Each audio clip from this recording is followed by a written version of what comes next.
Coucou tout le monde. Bon, cette semaine, petit épisode, plutôt court. On a pas mal de choses à te raconter. Il fallait qu'on t'explique un petit peu le chemin. Le chemin a changé, notre itinéraire a Voilà, changé. le chemin a changé. Donc aujourd'hui, on n'est plus du tout sur le territoire ou sur le continent sur lequel on était. On a laissé Spirit en Grèce.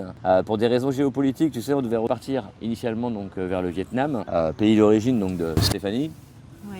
Mais la Birmanie est fermée. Donc ça nous obligeait à contourner Birmanie. Donc le Birmanie, c'est un pays qui se trouve entre l'Inde et la Thaïlande. Donc les frontières sont fermées, on ne peut pas y accéder. Donc pour ce faire, il fallait passer par la Chine, soit en montant directement Inde, Népal et puis Tibet. Et du coup, tu te retrouvais en Chine, mais il fallait passer par un tour opérateur, donc avec des guides, parce que tu n'as pas le droit de rentrer avec ton véhicule en Chine. Donc tu dois payer un forfait pour la sécurité, entre guillemets, du convoi. Donc tu dois créer aussi un groupe. De maximum 10 personnes. Voilà, maximum 10 personnes, donc 10 voyageurs. Ça tourne entre 1500, 2500, 3000 euros par véhicule. La traversée dans un sens, donc il faut compter la traversée dans l'autre sens. Tu peux la prendre aussi, alors non pas en passant par l'Inde, mais tu peux passer par la Mongolie, comme certains l'ont fait. En général, c'est entre 17 et 27 jours, je crois, la traversée pour rejoindre le Laos. Nous, ça nous embêtait financièrement. Voilà, il y avait l'autre solution, c'était le bateau, mais ça coûte aussi très très cher. En plus, tu n'es pas sûr de récupérer ton véhicule intact. Il y a souvent des vols sur les bateaux. Il faut savoir que les bateaux, ils s'arrêtent à plusieurs endroits. Ils vont nous livrer notre pick-up peut-être au bout d'un mois. Et dans ce mois-là, on ne sait pas ce qui se passe dans chaque pas où ils s'arrêtent. Et puis toi, pendant ce temps-là, il faut que tu prennes un avion, quoi qu'il arrive, pour rejoindre le port où ton véhicule va arriver. En attendant le véhicule. Et puis tu dois prendre tu vois bien, un logement, chambre, un véhicule sur place peut-être si c'est long. Finalement, ça coûte aussi cher ou voire plus. Ouais. À un moment donné, on a hésité en plus à passer en Iran, mais bon, il y a eu les problèmes là, géopolitiques. On s'est dit que c'était pas forcément le meilleur moment. On aura peut-être une autre chance plus tard. Donc on a décidé de retourner vers la Grèce. Donc on a d'abord fait la Turquie. Tu vas le découvrir dans les futurs épisodes. On a vécu des moments incroyables, parfois en compagnie des Belges, parfois en compagnie des Bertins. Les Bertins en tout terrain si tu ne connais pas. Et on a rejoint la Grèce. On a posé le véhicule en Grèce. Et là, nous sommes pas très loin de là. On est au Cambodge. Ah voilà. Nous sommes le 12 janvier. Ouais. Et demain, on commence en Corvette. Voilà, on a pris un forfait 3 jours. Ça, tu le découvriras plus tard. Mais on voulait t'expliquer un petit peu quand même la suite des événements. Quand on était sur Omalo, on a eu un problème avec les boudins. On a réparé les boudins en les remettant, en les fixant différemment puisqu'ils avaient bougé. Et puis à la suite de cette intervention qu'on avait eue avec Mika, on a eu pas mal de doutes, pas mal de bruit sur le chemin du retour. Il y a des bruits en plus. Et des bruits en plus. Ouais. Voilà, et c'était vraiment très troublant. On avait vraiment des bruits liés aux impacts dans le sol, mais parfois c'était sur les mouvements de ballon, parfois c'était sur un mouvement comme ça de talonnage. Et du coup, ça faisait vraiment un clac-clac-clac partout. On avait l'impression que la transmission allait lâcher, quoi. Voilà. Donc on a pris la décision de quitter Omalo et de descendre. On a repris la piste pour retourner vers Tel Aviv. Moi j'ai toujours mes problèmes, j'ai même des nouveaux problèmes là. Je pense que ça vient de la transmis, il y a un truc chelou. Ça vibre de partout, ça fait des bruits bizarres. Bref, j'ai un peu peur. Donc voilà, mais là on est sur le col et franchement on est quasi à 3000. C'est incroyable, c'est beau quoi. C'est vraiment beau. On est descendu vraiment très très très tranquillement. On a très peu filmé d'ailleurs sur la descente. On a eu l'occasion de filmer les troupeaux de moutons qui descendaient. Parce que ce qu'il faut savoir et qu'on ne t'a pas encore raconté, tous ces troupeaux, que ce soit de chevaux, de vaches, de moutons que l'on retrouve, ou de biquettes, que l'on retrouve donc dans les alpages du côté de Omalo, donc en Tuchétie, en fait, ces troupeaux-là, ils viennent à partir du printemps, donc à la fonte des neiges, accompagnés des bergers pour 8 mois. Et ensuite, ils redescendent donc vers les steppes d'où nous, on arrive pour y passer l'hiver. Dis-toi qu'il y a un peu plus de 200 km à faire par les bergers pour pouvoir venir. Ils passent ensuite donc 8 mois dans les montagnes.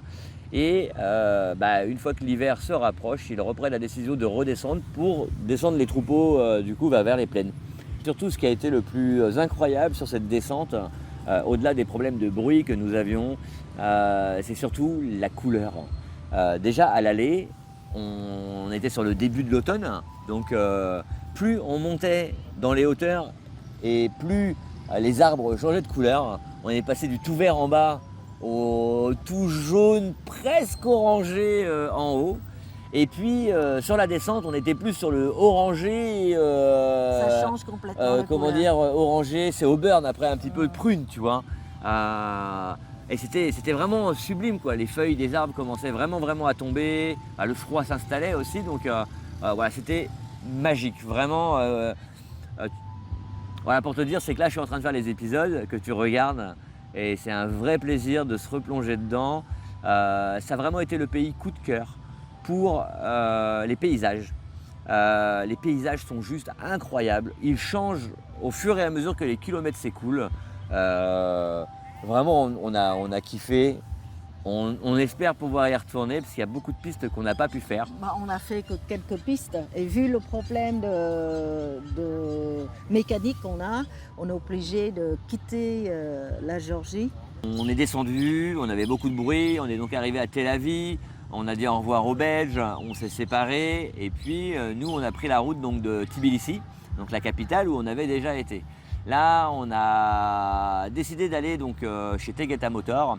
Moi, j'avais identifié un bruit suspect, j'avais identifié une pièce en fait de la transmission. Ça s'appelle un palier intermédiaire. C'est entre les deux arbres de transmission, donc c'est un palier qui permet le mouvement. Puisque l'arbre de transmission, si tu veux, lui, il tourne, mais ton véhicule, tu sais, vu que c'est un 4x4, il a tendance un petit peu à avoir des croisements de pont, donc des hauteurs différentes, et il faut que les deux parties de l'arbre, celle de l'arrière et celle de l'avant, du coup, puissent bouger indépendamment l'une de l'autre. Il y a donc un palier intermédiaire entre les deux. Et le palier était vraiment usé, j'avais l'impression que les bruits venaient potentiellement de là, mais bon, c'était pas le cas. On a été chez Tegeta Motor, là ça a été, on était conseillé pour aller chez Tegeta Motor. Là Tegeta Motor c'était un peu une mission, c'est vrai que c'est une usine à gaz, tu as des structures partout, chaque pôle distinct les uns des autres. Donc on a été sur la partie pièces et accessoires pour acheter donc la pièce. Ensuite du coup on t'envoie vers l'atelier pour faire l'installation. La pièce était censée arriver donc à l'atelier et puis là à l'atelier nous il y a une barrière donc on attend, on nous explique qu'on n'a pas de rendez-vous donc on ne va pas nous prendre. Donc on insiste un petit peu, finalement on nous demande d'attendre, on patiente pendant 3 heures sur un parking en plein soleil.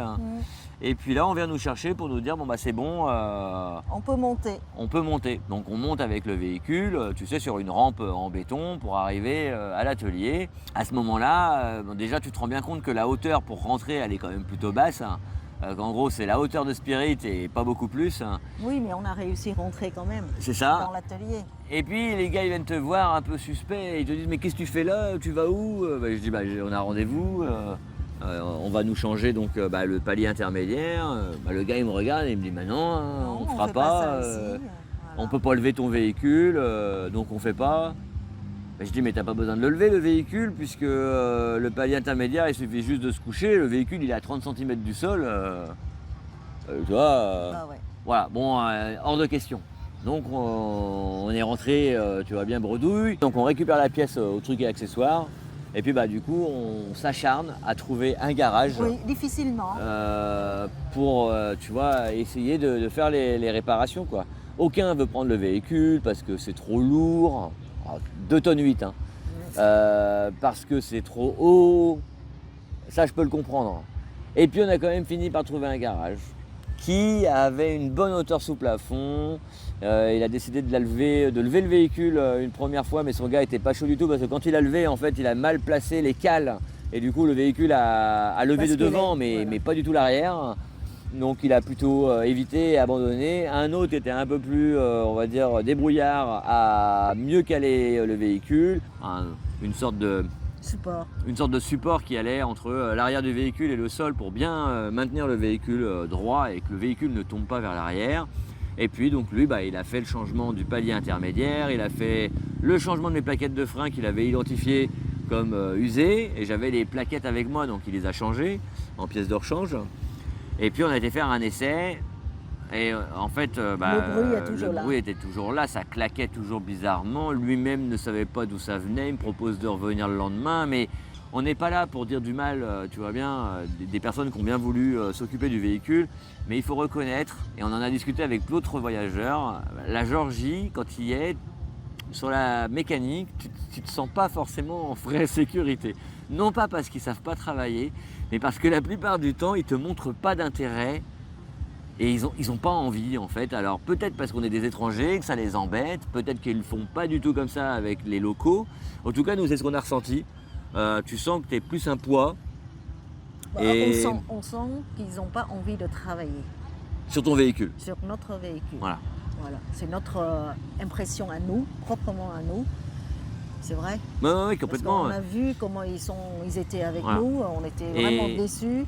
Et sur ce, j'avais fait dans différents garages, un reel dessus. Ouais, Steph, elle avait fait un reel sur Tegeta Motor, c'était quelque chose.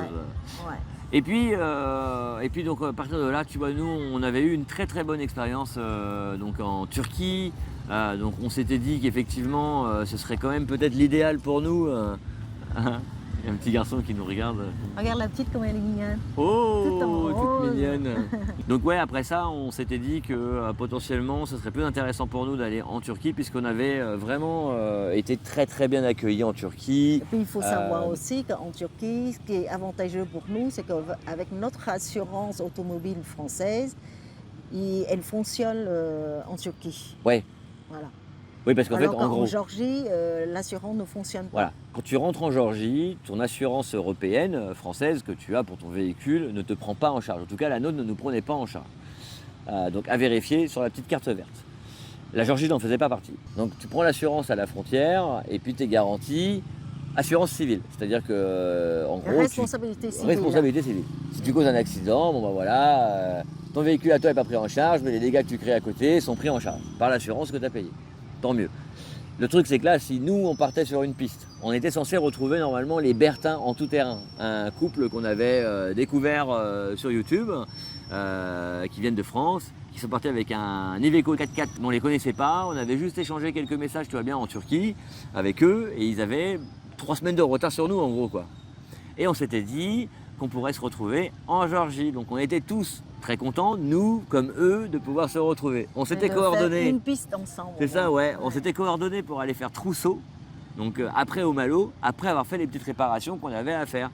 Et ça s'est pas passé comme ça, puisque vu que les problèmes étaient toujours présents, on a pris la décision de partir plutôt vers la Turquie. Et je pense qu'on a bien fait dans le fond. Mais bon. Donc ce qui fait que quand on est reparti, on a contacté les Bertins, on leur a expliqué, forcément, ils nous ont dit qu'il n'y avait pas de souci et que peut-être on pourrait se retrouver en Turquie. Alors pourquoi pas. Et puis on a renvoyé un message aux Belges qui eux prenaient la route le soir même pour aller en Turquie. Pour aller sur la Turquie. Et du coup on s'est dit on va faire la route ensemble. On va faire la route ensemble parce que nous, si vraiment on avait un gros problème, une casse de quelque chose, les connaissants, je savais qu'ils nous auraient aidés, tu vois. Donc c'était quand même plus rassurant. Et l'idée, c'était de descendre vers le lac de Vannes. Donc, c'est ce qu'on a fait. Bon,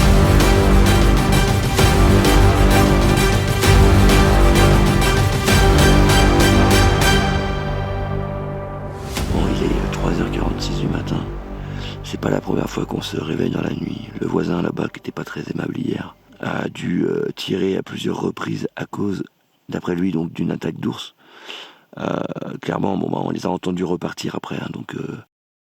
Si tu aimes nos aventures, alors like, commente et abonne-toi.